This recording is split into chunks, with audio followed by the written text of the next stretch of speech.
not a practical situation. It's a halachic paradox. It's a halachic paradox.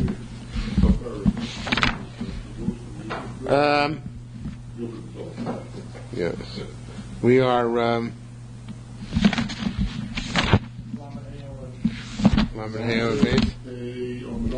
No, on base. Second line from the top. Yeah. We just got there barely. By the skin of our teeth. Yeah, honest injury. The second line down. Rabbi Yehuda bar Sisin and Rabbi Yehuda bar Pasi, both said the name Shem Rabbi Acha. Yordu the name Rabbi Acha. They said Yordu the simphon. When they write the simphon, which is the document which can cancel the marriage, so Pshitas are made the Kiddushin. They write it like Rabbi Meir's perspective on Kiddushin, meaning they write it with a double clause, right? They write it with a double condition. Well, now you're on the wrong page for sure. No. 70. Okay, they write it in the fourth line down. Shitas are Meir b'Kiddushin.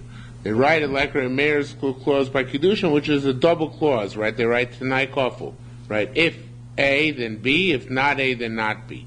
If I come by a certain day and I give you a certain amount of money, then we'll be married. If not, then not. Rabbi Chanina, the friend of the rabbis, that was his title. Boy, he said, "Lo Malik Meir." Why do we have to talk to why it's like Meir? I feel like Rabbanan. He works like Rabbanan. In other words, Rabbanan, I have no problem with it tonight, Kofel, right? So maybe it's also like Rabbanan. So it says no. Lokin and Rabbi Shem Yochanan did not Rabbi Vosa name Rabbi Yochanan Seder Simphon Kachu. The reason why it's not going to look Rabbanan is because there's unnecessary verbiage. Because it says that this is the order of the Simphon. On a palm bar palm, I so and so, Mekadish loch, I'm marrying you, planis bar ploinis, so and so, at the daughter of so and so. Almanas, on the condition, litain loch mekamas ploni, to give you a certain amount of money before a certain day, umachnesach, and fully marry you with nisuin, the onpalon on a certain day. Vin aso, this is all part of the simphon. He says, if the day comes, and I do not take you in to be married, lo yehevi alayich klum. I do have no claims upon you. The marriage of the Kiddushin is null and void retroactively. So, according to Rabbanan, v'yoymar al menash lo lichbot no. According to the Rabbanan, you only need is almanas, and it's not necessary to have a double condition. So the fact that it says both almanas and a double condition is clearly not like Rabbanan. So it says the Gemara, ilu lo kofal tno miyakar kiddushin. It's clear that from the language used that in order to cancel the marriage, that's when you need the Tanai Kofel. That's going like Rameir, like Rabbanan, it's not necessary. When we say Amanas on the condition, the Tanai Kofel is no longer necessary. So obviously it's going like Rabbanan, not like Rameir, not like Rabbanan. Rabbi Yisrael Rabun said, "Because our Israel Meir mimashma lav atramehe." Normally Rameir holds the negative clause implies the positive. You don't need to have both negative and positive clauses. So if that's the case, why here do you have to have a double language? Just say, if I don't come, then it won't be, then the marriage will be dissolved. And we'll know if he does come, the marriage is sustained. Why need you don't need a Tanai Kofel if from the negative you can deduce the positive. So it says, Rabbi Yisrael said, B'chol asar, I'm sorry, I skipped it, I went back. Matanya said, Chomer uba arayos. By arayos we're more machmir that we require it's a double language, even though from one side we can infer the other. And Yerushalmi says, it's not clear whether we need by Dine Mominus a Tanai Kofel or not. But certainly by Surin we don't need a Tanai Kofel if from the negative you can hear the positive. Okay? So let's say if I don't say Shema over again, then I'm Yotze with Shema, the early Shema. In other words, you say Shema twice, once before davening once during Dami. So you can say, well, you don't really need it tonight, but just trying to find a case, where we say, if I don't say Shema over again, so then I'm Yotze with this Shema. So you don't have to say, and if I do say Shema over again, I'll be Yotze with that Shema, because it can be deduced. But by a rice, you have to say both sides of the condition. Okay? Well, tonight couple with Moshe and the Ruvain. Right. Right. So it's a good point you bring up, and they do speak about that. Why was that so chamor? It wasn't a rice, but obviously it was considered either DNA moments does require tonight kafel, like those Achronim say it does, or it had to do with a portion in Eretz Yisrael was a very severe matter, and therefore it was like a rice, and then tonight kafel was required. Okay, that would be the other possibility.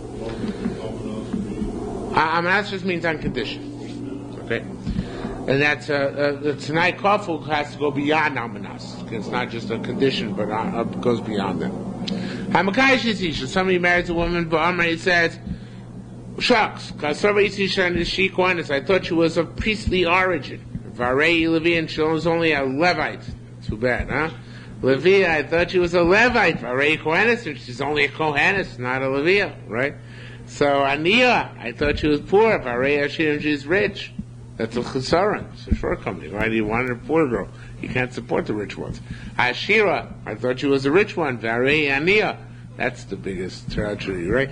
Hareizim v'Budeshes. Nonetheless, the marriage takes effect. She didn't lead him astray. He thought he was marrying a rich girl. Yeah, that was his problem, right? So there was no mekachtos. So the converse of that is if she did lead him astray. Yes, it is a mekachtos, right? Right, Blazer Ma'am Kudeshes Afilu Beidim. It's like the carbon Ada. Even if they're Adim to in front of whom he said, I'm only marrying this girl because I'm marrying her for her money, right? And he said this to witnesses. Nonetheless, the marriage still takes effect, right? Shmuel Shem Bezir said, Kudeshes L'churmin, not so fast. If he went before Adim and he made it clear that his intent was only to marry her for her money, and it turns out to be poor, then she's mukudeshes l'chumra, that she needs a get, but not l'kula. Means if he wants to remain married to her, he should seek out a ceremony a second time around.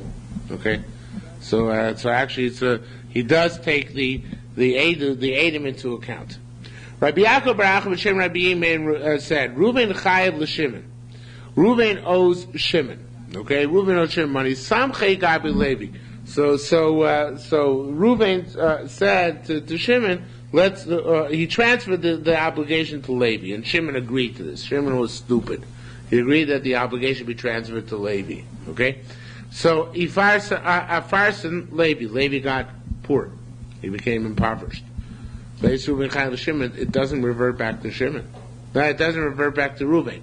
Once Shimon accepted assignment of the loan to Levi, it doesn't bounce back to Reuven, even if Levi defaults. It's only, however, you only say that if they didn't do a ruse. In other words, if Levi was really rich and then became poor, but he was just, purported to be rich, or rather, he purported to be rich and turned out to be poor, so then the obligation does bounce back to Reuven. Okay?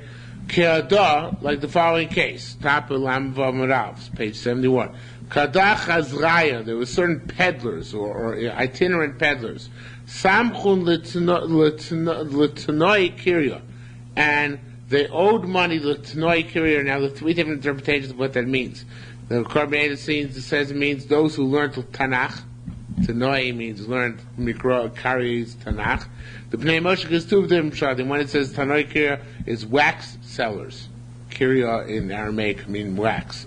And Tanoi would mean those who go around selling wax. And there's another interpretation, which is the residents of a certain city. Kirya in Hebrew, even in modern Hebrew, also means a city, right? So, Tanoi Kirya, so they owed money to let's use the wax sellers, because that's my favorite, Gabi Zvuna. They owed money to the wax sellers, and they told the wax sellers, you collect from a certain shopkeeper. And the wax sellers, again stupidly, accepted the assignment of the debt by the peddlers to the shopkeeper. So Koran Zvuna, Azaleh, the shopkeeper became poor and fled without having paid up the wax sellers. So the case came from Ramon. He said a very interesting thing. Now I'm going to learn like it says it here, even though Shaitar says the exact opposite of what the Gemara says here, changes gears, but Gemara's gears works out fine. Ramon said, in Pritin, Inun, if they're owed small change, Inun Poshin, then they were Poshea by not collecting right away from the shopkeeper. And therefore the wax sellers lose out on the deal. Just like before, when the loan was assigned to Levi, Shimon loses out, so too here they lose out on the deal. However, in Dinar and Inun, however, they're owed big sums, larger money. Kini Urcha Dizvuna Medadye. That's the normal fashion that the storekeeper waits a while before he pays off, because he has to amass the larger amounts of money. In that case, if the storekeeper fled immediately, so then the obligation does revert back to the original peddlers who assigned it. Well, again, the reason is because we say wherever it's a ruse, so then it reverts back. So here, if it was a small debt, since they should have gone immediately, it wasn't necessarily a ruse, and it was their fault for not going immediately to collect from the storekeeper. Well, it's a large debt. It was to be assumed that they wouldn't go immediately, because they would wait till the storekeeper had enough money to pay them. And in the meantime, if he fled, that indicates that it was a ruse to begin with, that they were giving, the peddlers were giving them an unreliable person upon whom they were supposed to rely to get paid. Okay?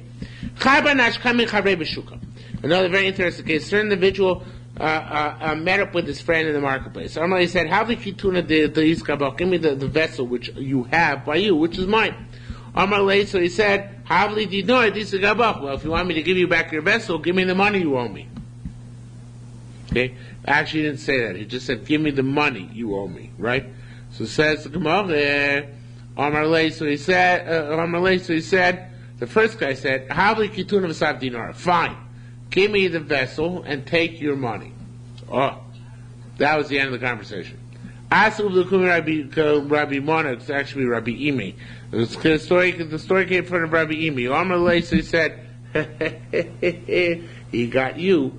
At Odi sleepy dinar, you conceded to him that you owe him money. He never conceded to you that he owes you the vessel. Remember the dialogue. I come up to you and I say, give me my vessel. So you say to me, give me your money. Give me the money which you owe me, which I owe you. So I say back to you, fine, I'll give you the money if you give me the vessel. So if that's the net total of the conversation, so then I have conceded to you that I owe you money. You have not conceded to me that you owe me a vessel. So therefore I have to pay you. You don't have to pay me. Okay? That's a Rabbi Imi Paskin. Cool psak, right? So, Ezav Avli Dirar, go give him the money. Rabbi Yaakov said, however, Mighty Rabbi concedes it should be Di'i, Omar, if I say, meaning I who claimed the kituna and claimed the vessel and conceded the money, that I say, B'shadin lo it should really be lishahadain to this individual lo, and the word amoris is missing in his offering shara to Israel. To lishahadain lo amoris kain but lo yichbar b'kituna. I only said this so the other guy should not deny the kituna. Lo chayiv is not chayiv to pay the money. In other words, I can claim that I said, fine, give me the kituna, and then I'll give you the money, not because I really owe you the money, rather because I don't want to change the topic, and I want to focus on getting my kituna back from you. So if I had smart enough to go to the basin and claim that, to say that I never conceded on the money, but rather I was just doing it in order to make sure that I got the kituna back, then I have the right to claim that and get up to paying the money. Okay? That eliminates the obligation of my admission in front of you. Okay? Says Mara, Chad Barnasha v'chayav l'chavrei mea dinarim b'kartis. The kartis is the Greek word karta, or is it Latin? Karta? Latin is karta is Latin, as in Magna Carta. So that's one. So a document, right? So Chad Bar Nasha b'Chayv l'Chabrei, a certain individual owed his friend Meya dinorim b'kartis, $50-100, and there was a star. Shol Chamisha Gabi Shlicha. So he sent. So the borrower sent $50 of the 100 to pay back with a messenger. Amar Zalei said to him, Im lo yoev lo kartiso. He said to the messenger, if he doesn't give you the document, lo titin lo klum. Either give him half or nothing. But make sure, if you give him half, make sure you get back the document. So the guy didn't want to relinquish the star, right? The guy was owning a document, he didn't want to relinquish it because he was afraid he'd never have a tool to get the other $500, right? What? Right, it's partial payment, so he's not going to relinquish his document on that, right? So it's because he's never going to get the other $50. So so the story came from Rabbi Ami. So he said, he said, you know what, give the guy the money. And I'll know. And in other words, you can trust me. In other words, even though you don't get your star back, trust me, I'll make sure you never have to pay more than the additional 50. Okay? So Gemara says, how can you say that with security? What if he drops dead the next day? So who's going to make sure that the guy that the guy gets his other that the guy's 50 is not denied if Rabbi Ami is the keeper of the secret and he dies?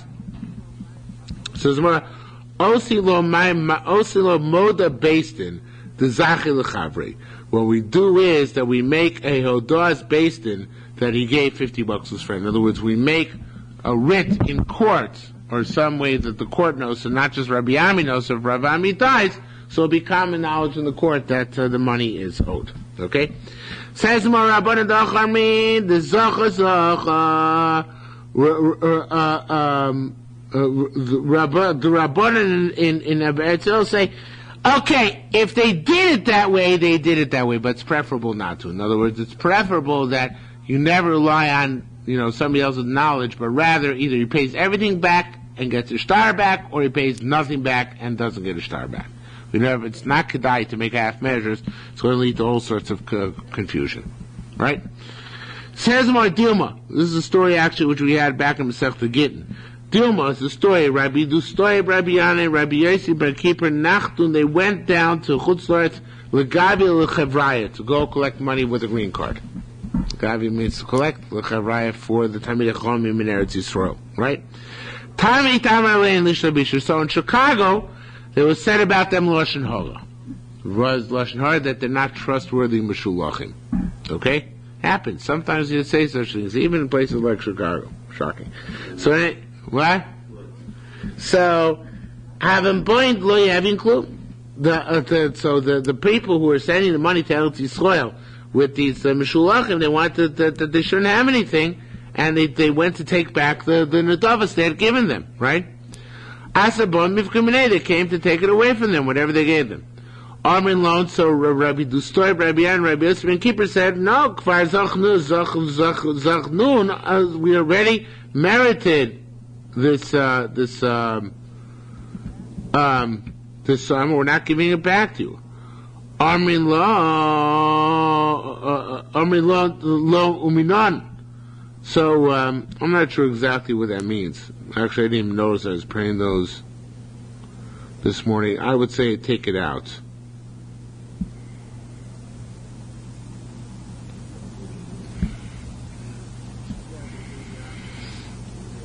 Yeah, the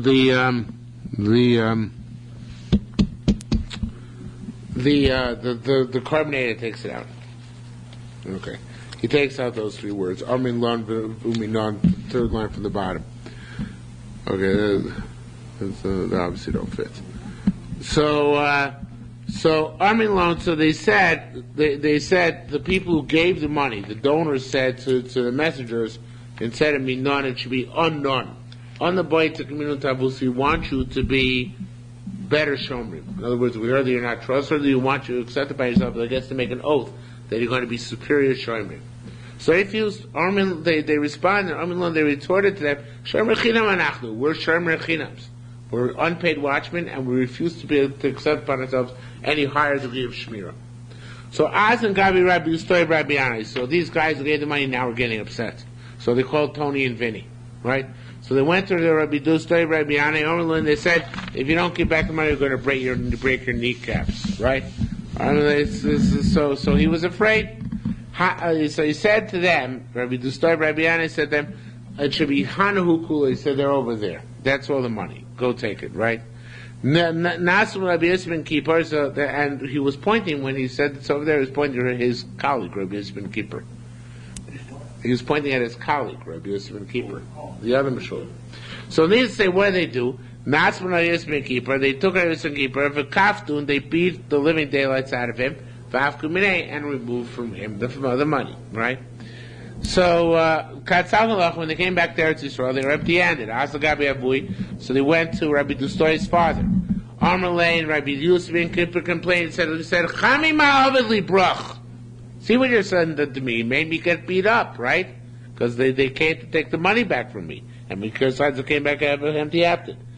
Amalei, so he said, so the son, Rabbi Dustoy, said, Ilu ishvi imi, oh no, sorry. Rabbi Yosef Kippur said, if Rabbi Yosef ben Dustoy ben Yana had not buckled under, if we were equivalent with me in resistance, Lava Makri and Eklun wouldn't have been able to take anything from me. The fact that I had to surrender everything is because your son turned against me. So Amalei, Rabbi Dustoy's father said, Ma'avata came, why don't you stick to your guns? Amalei said, Reis your son based in Shavet. I saw that they're equivalent basin, meaning a crooked court. Right? Or there's another girsa here which the Mashbir brings out in Gittin. Shehain, races on basin chain, Kovei and Amo, they have tall hats, black ones of course. And they speak from their middle section, meaning they speak deeply. Right? And I saw, and obviously they're tough people. I saw Yosi Achi, my brother Yosi, my Pkali, Kafus was bent over, Ritzu, Oliveris, and the Malchus were going up and down. They were beating him. So I was practical. For Marty, I said, Shemu Dustoy Achi, does my daddy have another Dustoy? He wouldn't want to see me die here, so therefore, I showed them how to get the money.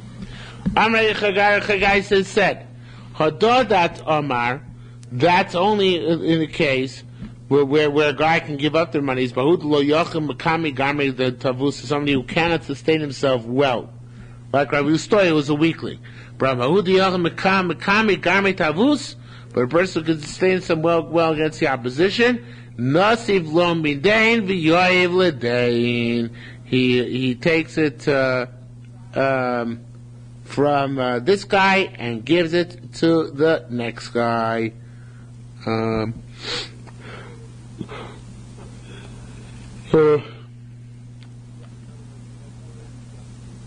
Yeah, in other words, he doesn't give back the money to the original donors. Okay, new case, period.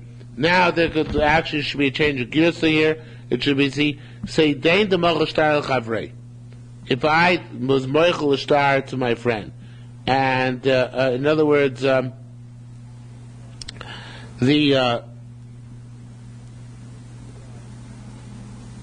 second, what is the case?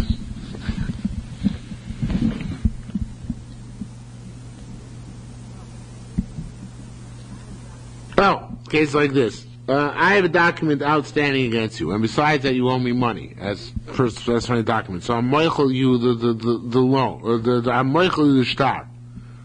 So when I'm moichel the shtar, what am I being moichel? Am I moichel the whole loan, or just the rights of the shtar to collect from property on the lien, right? So he said, I ain't dating moichel shtar, I'm only moichel the shtar. Rabbi Chini Raymond and Machloek is chadamar moichel. One says he's Michael. In other words, the loan is canceled altogether.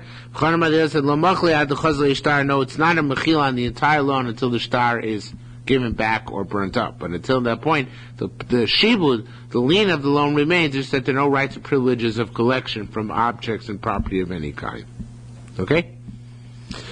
Says the mission further. The Gemara went way off on a tangent and never came back to the Mishnah. Yeah, never came back to the Mishnah. That's right. My question about that, I was waiting for the Gemara to come back to it. The witnesses that say that the witness that he said, I'm only going to marry her if she's rich. Yeah. Does all those corroborating what his statement. They're not corroborating that sheet. Yeah, but we have the cheat that we're going to see in Baba Basra, where we have the thing being Moser Modo, where you never notify Adam ahead of time that you're doing a certain activity under a certain premise. So that does shape the form of that activity. Yes. They're not. The Chiddush is that here it doesn't. By Choshen Mishma it does. The Chiddush is that here it does not. Okay? Okay. Why am Elisha? Somebody says to his wife, to a woman, I should say, you're married to me after I convert. I'm not yet Jewish. You're not yet Jewish. I want you to convert, and after you're converted, I married you. It says I'm married to her after I become free, or after you become free. After your husband dies or I poison him. After your Vilna does chalitza on you. All these are Eina Mekudeshes. Why? Because the principle of Eina David Shlobolam, right? It doesn't yet exist halachically right now. And somebody says to his friend, if your wife gives birth to a female, Mekudeshes, you let her be married to me, Lo Amar Klum, it's a meaningless statement. Okay? Says Mara, Rabbi Yochanan, ask in front of Rabbi Yochanan, Ma Beino, what is the difference between this case over here? Somebody says, let this fruit be truma on the fruit connected to the ground. This fruit connected down to when they are severed. And you can do that. You can take truma of grain that it should take effect when the grain is harvested. Even though on the grain attached to the ground you cannot take truma, but you take truma now that it should take effect when you harvest the grain. So what's in between our case and over there? Here too, it should work if we say you're married to me when you divorced, or not when you divorced, when you are converted. So Melancy said, Tamani Ishbiyot Litlosh, there he has the capacity to tear out the grass, or tear out the wheat, to pluck it. So therefore it's under his auspices in terms of making truma for it, even though it's only a potential, but the potential is there. But here he can't release her. So therefore, how is he going to be Mekadosh her? Right? You can make truma on something because it's in your hands to do all the entire process from beginning to end. But here, part of the process is contingent on him, and part of it is not. So how can he marry a woman on condition that takes effect when she gets converted or released? So it says, well, that's not a question. Hey, Sibra, that's not a rejection. Hey, Sibra, be pass. Married to everybody wants to marry his own shivcha, right? You know, he wants to marry his slave. So he says to her, "You're married to me when I release you." And then it's biyodo. He has the capacity to do both, right? He has the capacity both to release her and to marry her. So why in that case doesn't it work? That should work, right? It should work just like the guy who says that this is truma when I pluck it. She's a shivcha kanah. Yeah. So doesn't she still have to convert even if she's released? Yeah, no, it's automatic. I mean, she's supposed to go to the mikveh, but it is automatic regardless. So in any event, so says the Gemara, but Gemara says fancy answer. When she gets released, she'll change her mind. In other words, even if she said, it's not biyodo, because biyodo would entail that the entire process is under his hands. But here, we need her das. And her das, she only gets das actually when she's released. At that point, the das is not necessarily a continuation of the prior das. Either halachically, and technically it's not, because previously she had no halachic das, and now she does. Or pragmatically, a woman might agree now to be miskadeshes to her master because she's afraid to be released. But once she's released, sayonara, right? She doesn't have to do anything with him anymore. So therefore, there's no continuity between the prior state and the subsequent state. Two-stage process rather than one. Right. So therefore, it won't work to be makasher to when she gets freed, even if you're the one who's going to be mishacher. Dilma is that story. Rabbi Yeshua, Rabbi Yeshua, Rabbi Yehuda, and the seer, Rabbi Yehuda, the prince, Rabbi Yosef, they were sitting. Armin, they said, "Name a Mila b'Kiddushin." Let's say a shtickle Torah about Kiddushin. We're sitting here together. Let's talk about Kiddushin. So Elisha said, they said, so he says to his wife, Helach pruta zu, here's a pruta, shetikachi li, that you should get married, not to his wife, to a woman. A guy says to a woman, Helach pruta zu, here's a pruta, shetikachi li, that I'm going to marry you now, and then I'm going to divorce you, and you should become married to me again when I divorce you. So if you pruta now, right, that you should marry me when I divorce you. It is his own wife, I think. I say before it's not his own wife, it is his own wife. My mistake. You say to your wife, listen, dear, tomorrow I'm going to divorce you. But here's a dime, when I divorce you, I want to remarry you. So does that transaction work? He's giving the dime away and she's still married the first time. Right. So everybody says it doesn't work. So the Gochkun, everybody started laughing. What a funny case. But coming and they got up and left. We come along. Talmudic humor in the old days, right? So Amar Rabbi Yosef said, why were they laughing? Actually, he wasn't saying why were they laughing. He was saying why were they laughing. He was explaining, not being astounded, but he was explaining. He says, Lo Amar Bar Memel Shetishtachor Adlitas B'das Acheres. Just like Bar Memel said about your slave, but you release. When you release her, she's a new lady. Maybe she'll just walk away from the situation. So too, V'acha Tapelam Zainav L'Shetis Garesh Ni'alei B'das Acheres. Nitleis B'das Acheres. When she gets divorced, she's going to say, you know what? I don't want to necessarily go back to you. Right? You're a fink. You divorced me. I don't want you back. So it says, "Go ask a question." This is the question to ask. Now, the difference between this question and the previous question, the Mashgiach says, because the next question is going to be talking about a case where she was unmarried at the time that you made the contract with her. It was all the cases we've been talking about where he said when she gets divorced, it's a das acheret. That's where when you tried to make the deal, she was married to you, or she was not Jewish, whatever, and then you release her, and she becomes unmarried, and she becomes Jewish. So it changed. But what if you said to her before you married her to begin with? So now, you said before you married her to begin with, here's money, right? Well, let's see the case inside.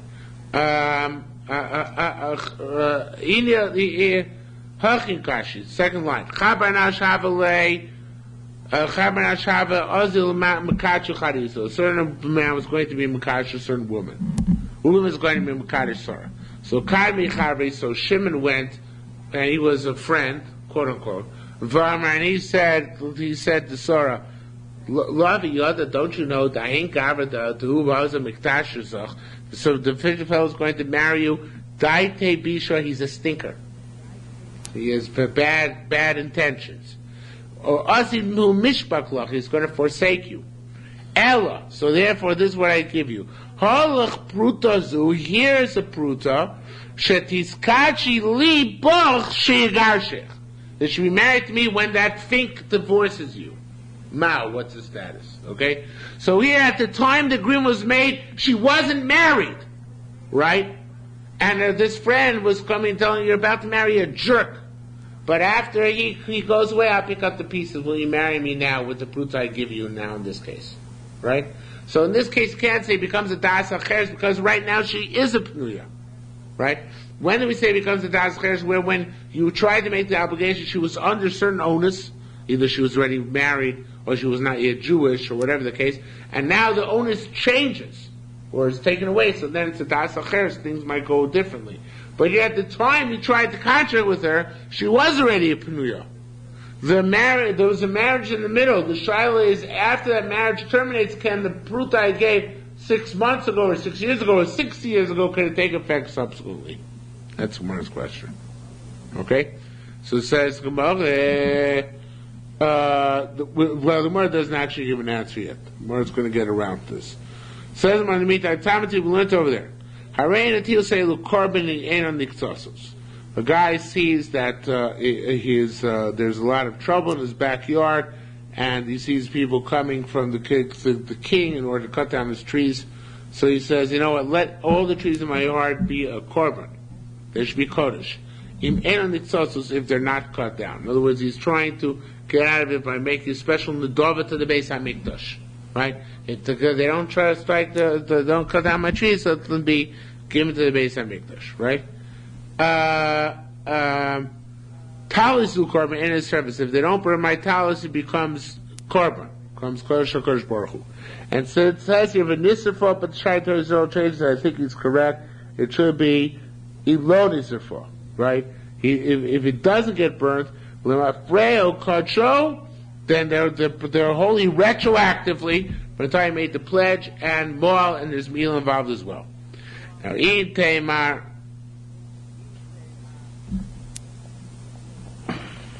Omar says a question. Yeah, it's a question. I'm sorry, it's a question. Is it retroactive or subsequent? Is it l'mafrein kadshu? If they become kodesh retroactively from the statement, mal, then there's meal if they're abused afterwards. In terms of Kalabi, you say they only become kodesh when it becomes clarified that they weren't cut down or weren't stolen. So then, during the time that before they became clarified, they weren't yet kodesh. So therefore, there would be no meila. So that's an implication. If you say it takes place at the end or at the beginning of the process, right? Whereas if you say that. If you say that they become kodesh retroactively, which would be in the process, or they become kodesh at the end when the condition is fulfilled. So the nafkamina would be there's meila in the interim period between the two. No?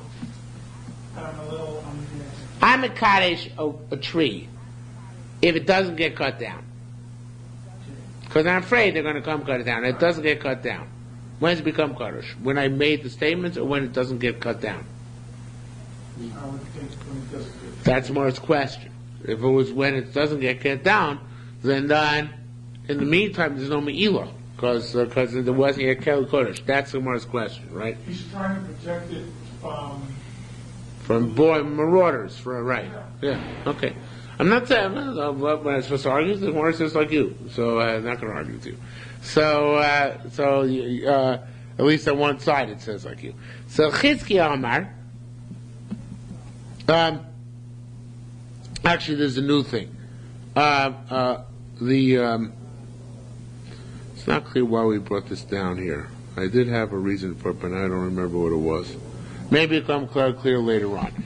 Now, this is a new thing, though, Chizkiah. Chizkiah is talking about a different case, talking about a case like this. The case is that, one second.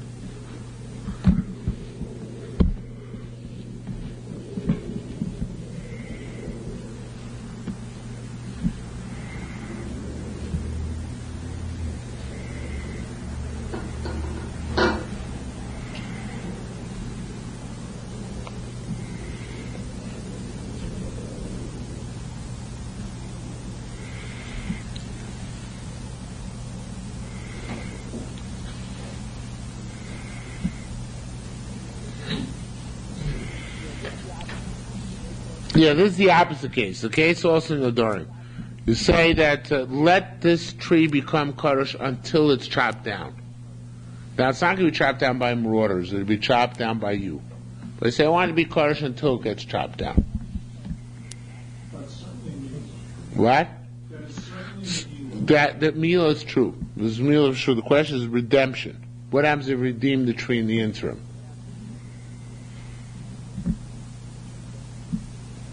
Does redemption stick or doesn't it stick? Once it's chopped down. No, before it's chopped down. How redeem before it's chopped down? Does redemption stick or not? What would you say? Yes. But what was my neder? My neder is let it be a korban until it gets chopped down. So that could be construed as, and if I redeem it, it comes kodesh again, and again, and again, until it's chopped down. It can be construed that I eliminated the possibility of getting it out of hekdesh via pedia. The only way I'll get it out of hekdesh is by being cut down. Right? That's how my statement could be construed. Okay? So Chizkiah Amar Pedayan, you can redeem it, but Chosel Ekdushas and become Kodesh again. Rabbi Yochanan Amar Pedayan Payim, or Pedayan. Once they're redeemed, they're redeemed. Now, Masnisin Plige Al Masnisin Plige Rabbi Yochanan. The Mishnah seems to argue on the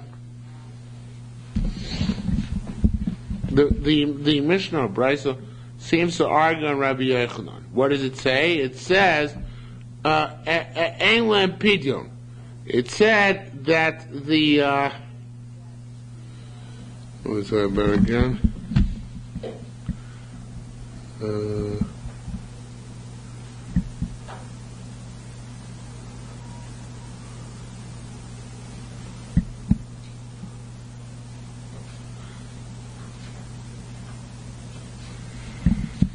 1 second.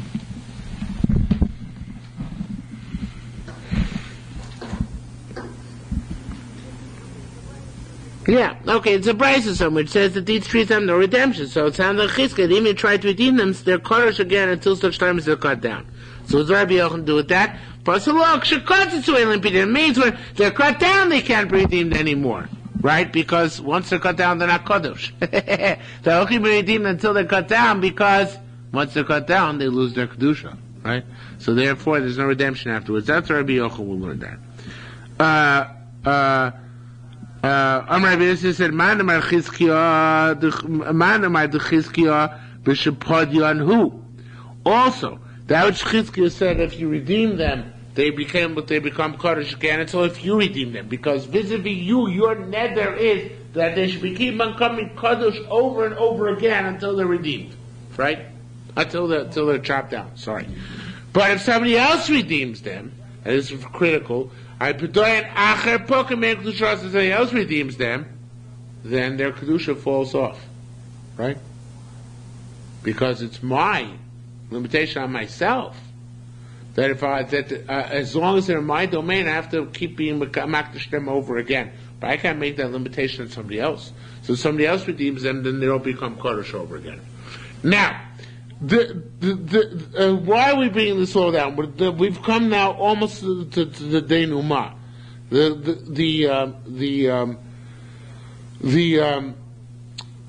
Gemara assumes the Gemara is going to ask a question like this. Okay, so Rabbi Yossi is like this: If I was makdish trees until they're redeemed, until they're cut down, and then I redeem them, they become kodesh over and over again. But if somebody else redeems them, then my Kiddushin is over and done with, right? So by Kiddushin, what was Rabbi Yossi's question? This is the question. If I come over and I say to you, listen, you're about to marry a fig. I'm married to you. Now, I'm giving you a fruit now. You should be married to me after the fig divorces you, right? And then the fig marries her, right? Our question was whether that fruit given before the fig marries her takes effect after the fig divorces her. But here we see that it shouldn't. Just like if somebody else redeems the tree in the interim, my condition doesn't ever come back again. So too over there by Kiddushin, if somebody else married her in the interim, the fink, then it shouldn't return to him afterwards. He should lose the right to have his pruta work after the marriage, so the jerk is terminated. Keep saying fink. There's some very nice people named Fink. After the jerk is terminated, not so nice, many nice people named Jerk. One is the Imamas and the other is a rice. Yeah, but it didn't make a difference. No, one is hektish, one is a rice. So it should still be meaningful, because when she gets divorced from the... Okay, so look at his question. The Chavish does Rabbi Yossi, sees the contradiction of Rabbi Yossi's opinion. Talmud Omer said, there he says, Pedayan Acher. If somebody else redeems that, Pokemon Kedushas, and the initial Kedusha goes off. V'ochamar, here he's contending, he doesn't say it for sure, but it's a possibility that Nisis La'acher, when she marries the jerk, will Pokemon Kedusha, the first Kedusha doesn't fall off. The Gemara finds it to be contradictory.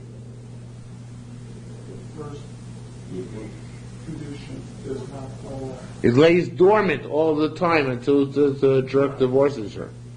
Okay, and then it comes up again. Yes, but so how come by Hektish she doesn't say the same thing? If somebody else redeemed the tree, if he relinquishes the tree, then goes back to being Kodesh again. So says the Gemara, very simple. Lo tzricha da ella. It's only to about shenas l'shtei prutos. He gave her 2 coins. Achas mikvar, one for now, v'achas l'ksheira shena. Mao, that was the asked question what the halacha was. Ein Hanami. If you gave her only one coin, that one coin terminates. Any significance of that coin terminates when she gets married to the other guy. This is a different case. A case where he gave her one coin now. She should be married now, and then he himself divorces her. And then he gives her another coin. That other coin should take effect after the second marriage terminates.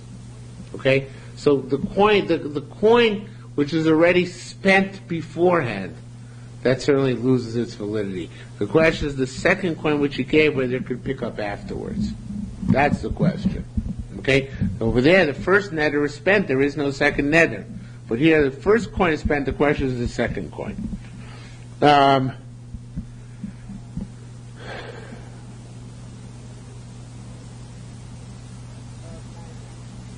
No, it's not even that case. I knew I would get it wrong when I said it over. Sorry. In cases like this, the comparison is there is no second wife in our case of Kiddushin. The case is a case where she marries me, I marry her, and I give her two putos when I marry her. Say, one for now and one for when I divorce you. That's the case. Yeah, you did say that. No, I didn't. I said it was guy in the middle. I did say right. I said it was guy in the middle. Now I'm saying there is no guy in the middle. There was one only you, because you didn't say jerk in the middle. Right, but I thought that I implied. Anyway, Okay. I don't understand the logic. But then it's a good case. In other words, if I say to a woman, here's a pruta, and when I divorce you, let the second pruta kick in. Now, I'm going to explain a little bit, because I did look into this case a little bit. The Shulchan Aruch. The Shulchan Aruch is a case which nobody can find the source for, which I contend the source is the Yerushalmi over here. Shulchan Aruch in Eben Ezer, Simon Mem, Siv Zion, brings down a case. What if you told your own wife? She's already married to you. Here's a pruta, I'm going to divorce you tomorrow, you should bring Mekudeshes to me afterwards. We never had such a case. The Mishnah doesn't have such a case. The Mishnah's talking about a case where she's going to convert, you're going to release her, right?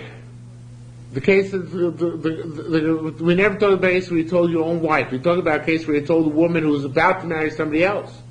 But we never talked about where you told your old wife. There is no such case over here, right? No, we didn't. We never had such a case. We had a case where you told somebody else's wife. Right?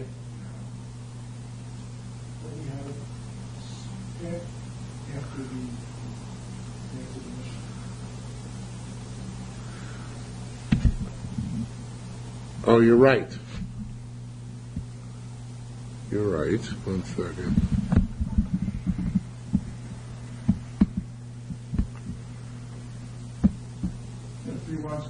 Yeah.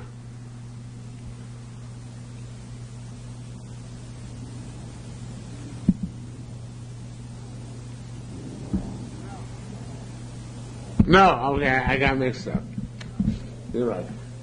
The case of Shulchan Aruch is a case where I told somebody else's wife. Here's a pruta, when you get divorced from your husband, then I'll marry you. Okay? The Shulchan Aruch says it doesn't work.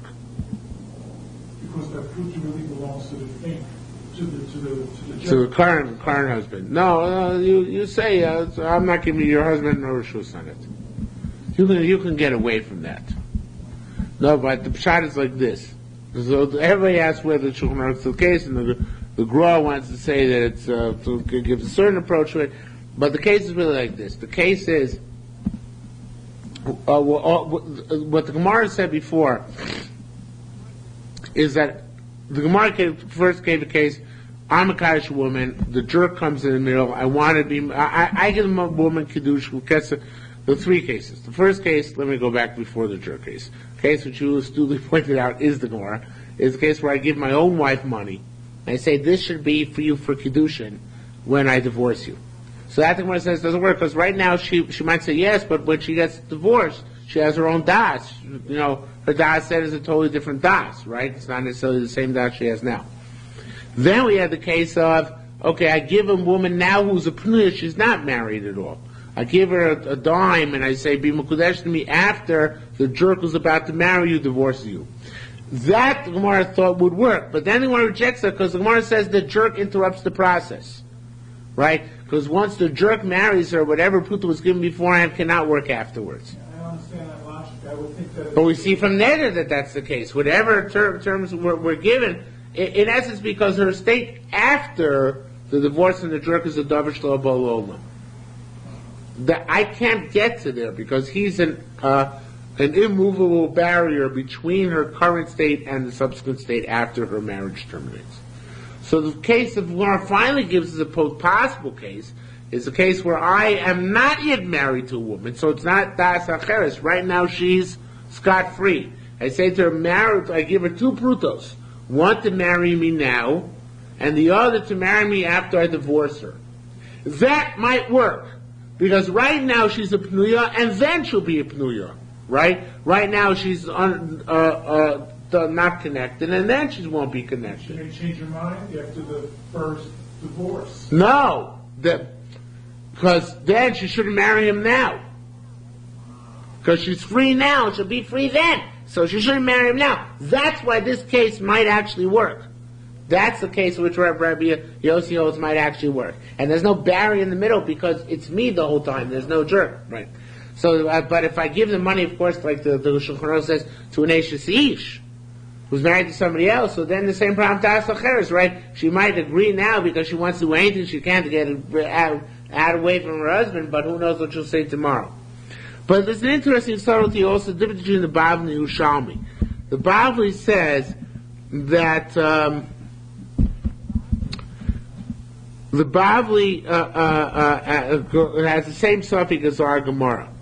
But the question is, in the Bavli, where it's Rabbi Yoshia is the author of the question, he says the issue is migo.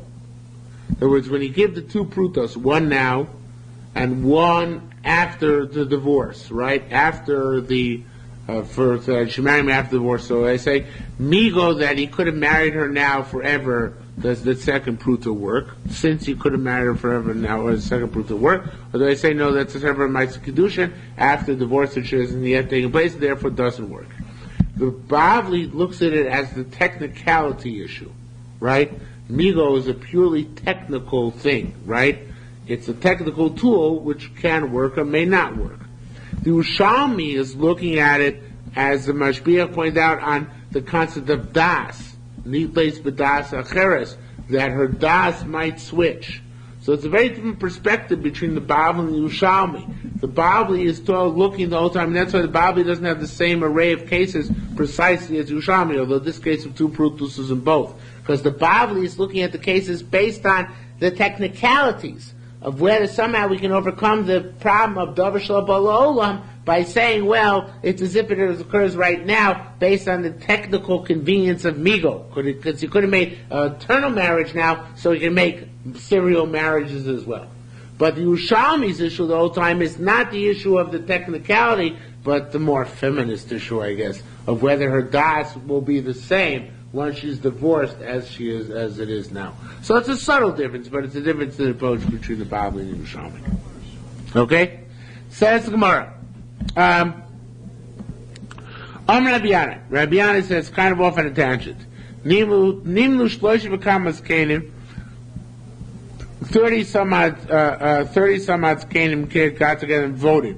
Minayin shein Kiddushin toif Yivama. I know that there's no marriage to Yivama. Yivama can't marry somebody else, even though it's only an Isser lav. Zika only creates an Isser lav, right? Yivama l'shuk. Yivama to marry somebody else is only a lav, but the marriage doesn't take effect. We paskin marriage doesn't only take effect by chayav lavin, right? You can marry a mamzeres, right? You can marry an almana, but not a Yivama l'shuk. Why not? So this is one we had in Yivamas also. So Talmud lo siya eishes hamesel chutz l'ishzar. The wife of the sea should not be outside to a foreign man. What does that mean? Shelo yeh bo havaya l'zar. She doesn't have the capacity to contract the marriage with another man. Isn't this a Mishnah? It says, don't we learn from the Mishnah that says, and the if a man says to a Yavama at our Mishnah, I'm marrying you after you undergo Chalitza, it's not valid Kiddushin. So we see that this pasuk is fulfilled in our Mishnah.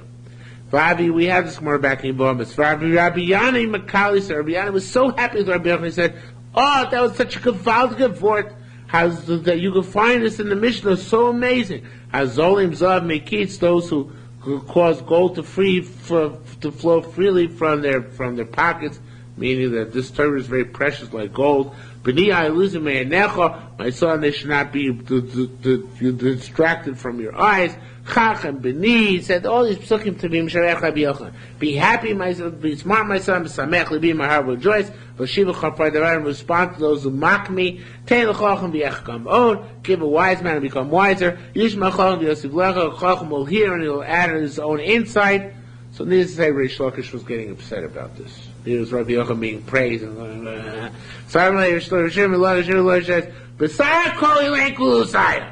after all these praises, Yachlil Patla, we could say the Mishnah is not a raya. Maybe Yavama can get married Lashul. You know what the Mishnah is going like? Pasuk Rabbi Akiva. Our Mishnah might be going like Rabbi Akiva. What does Rabbi Akiva hold? Famous sheet of Rabbi Akiva. Rabbi Akiva Omer Yesh Mamzer Mi Yavama. Rabbi Akiva holds Yavama. It's like Chayav Ekrisus.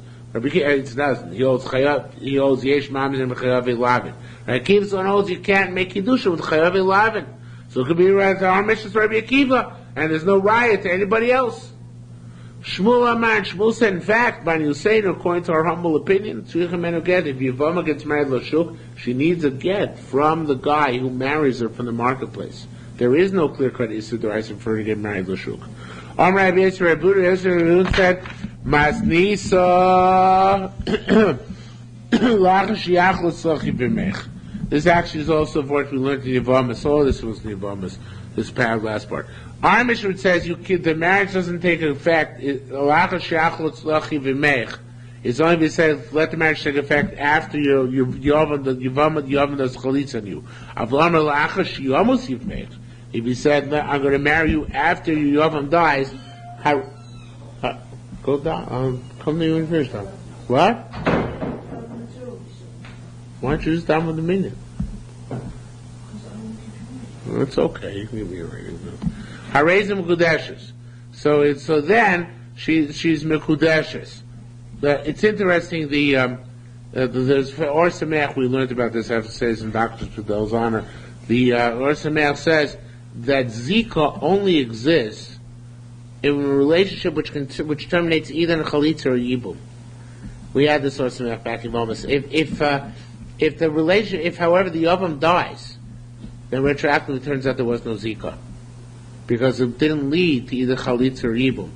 If it can't, there's no such thing as floating Zika. Now, this has to do with Yesh Zika, Ein Zika, Chalitza, Kinyan, or Ptur, right, all that. But assuming Chalitza is, I'm not sure which one it's going with right now. I don't remember. But this is how he explains this Gemara. That's why if I marry a Yavama, if I'm marrying somebody, a Yavama, who's not my Yavama, and the condition in the marriage take effect after Chalitza, that's a Davar Shal Ba'olam. Because right now there's Zika until the Chalitza. But if I marry her after, and the message take effect after her Yavam dies, that's not a Davar Shal Ba'olam, because when her Yavam dies, without having done Chalitza or Yibum, retroactively it becomes clarified that there was no Zika. And since there was no Zika, so therefore I couldn't marry her immediately. I didn't know that I couldn't marry her immediately. So that's not Davar Shalom because there's no barrier between myself and the completion of this marriage. Okay? Did you do marriage yet tonight? Okay, so let's go to the Mishnah. So Tanya Rebbe Chir said, Bas Yoima Miskadeshes Bekesef. A girl who's 1 day old, you can marry her with money. When she's 3 years old, you can marry her with Biel. Ramana said, our Mishnah indicates you can marry a girl when she's 1 day old, meaning by giving her father money. Because it says, if somebody says to his friend, if your wife gives birth to a female, she should be married to me, it's not a valid transaction. Why is it not a valid transaction? Clearly, because she doesn't yet exist, because she's still a fetus. But if she already exists, she was already born, even on day one, because it's no longer Dov Shabbalam, you marry her by giving her father the money. Gazillion.